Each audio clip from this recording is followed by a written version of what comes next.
The Uchiha. One of the four noble clans within the Leaf Village, to say their popularity has overtaken their presence is putting it lightly. Introduced early in the series of Naruto, the Uchiha clan is a nearly extinct bloodline that seems to garner more attention than any other, both in and out of the anime. Possessing a unique visual prowess known as the Sharingan, this video will delve deeper into the lore and mythos behind this ability, and of course the inspiration behind their techniques.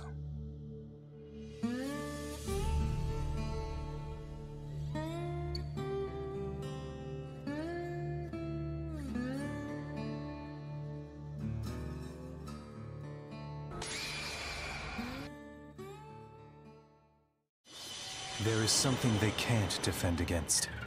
This special Sharingan jutsu called Tsukuyomi. Stemming from Shinto mythology, the first of many ocular abilities we witness from the Uchiha is the Tsukuyomi. Initially shown by Itachi Uchiha, this Mangekyo Sharingan ability is able to place the target into a powerful genjutsu, an illusion.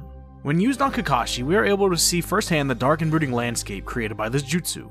All color is lost on both Itachi and Kakashi, shrouding them in darkness as if tucked beneath the black of night. Importantly, the only light source we see in this world of shadows is a bloody sky and an equally bloody moon. It should be said that this isn't the case for everyone affected by this move, as this dreamlike illusion is crafted by the user. There have been varying degrees of this jutsu, though they've all achieved the same or similar results. When translated into English, the name Tsukuyomi can be interpreted as moon reading. It is here where we can draw connections with the Shinto deity of the same name, who served as the moon god in mythology. As a moon deity, Tsukuyomi is often associated with the passing of time, something that has altered greatly within the boundaries of this genjutsu. Within this illusion, a victim can experience a day's worth of torture which, in reality, only lasts for a few moments. It's a complete and total distortion of time. Building on this ability, it is only later in Naruto Shippuden that the Tsukuyomi becomes ever more prevalent. With a plan known as the Infinite Tsukuyomi, it affects the world with its hypnotic prowess and aims to trap everybody in their own personalized dreams. It's crucial to note that in order for this ability to be performed, the user must reflect the Sharingan off of the moon. And just as the moon brings sleep and an escape from the real world through dreams, so too does the Infinite Tsukuyomi.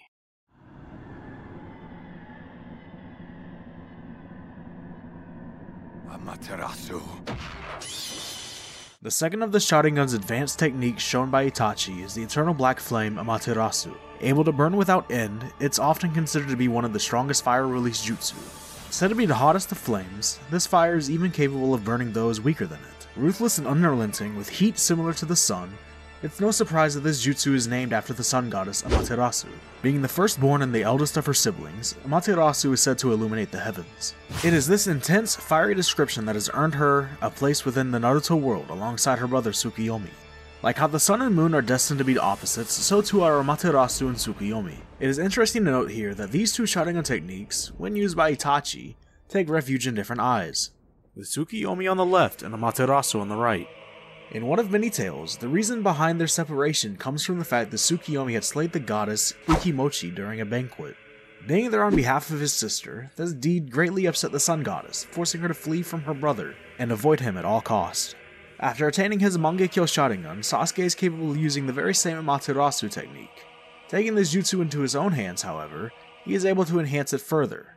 With his right eye conjuring the flame, his left is able to manipulate its shape, granting him to wield the eternal fire like a sword. Calling this newfound move Blaze Release Kagutsuchi, this derives directly from the Shinto god of fire. You really have gotten stronger, Sasuke. Now it's my turn. I'm going to reveal to you my final trump card. The Susanoo.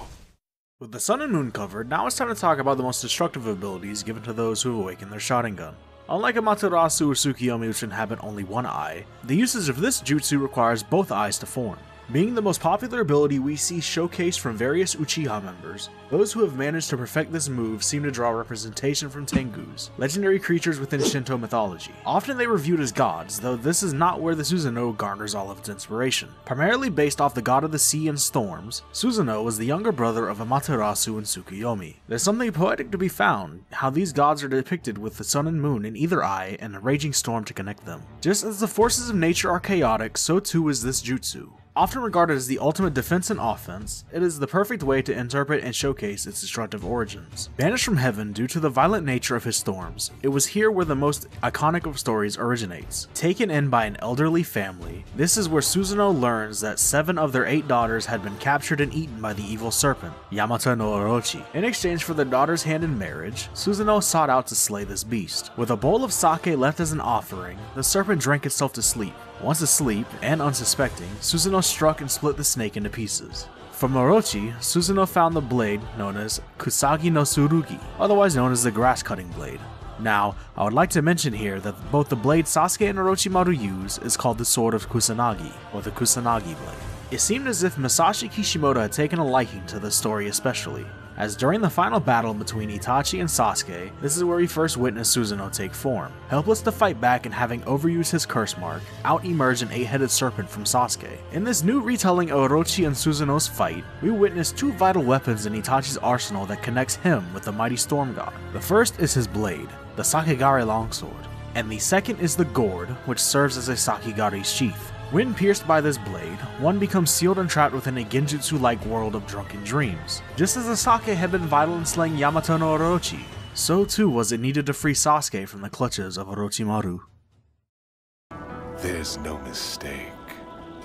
This is the visual jutsu forbidden even among the Uchiha, the Izanagi.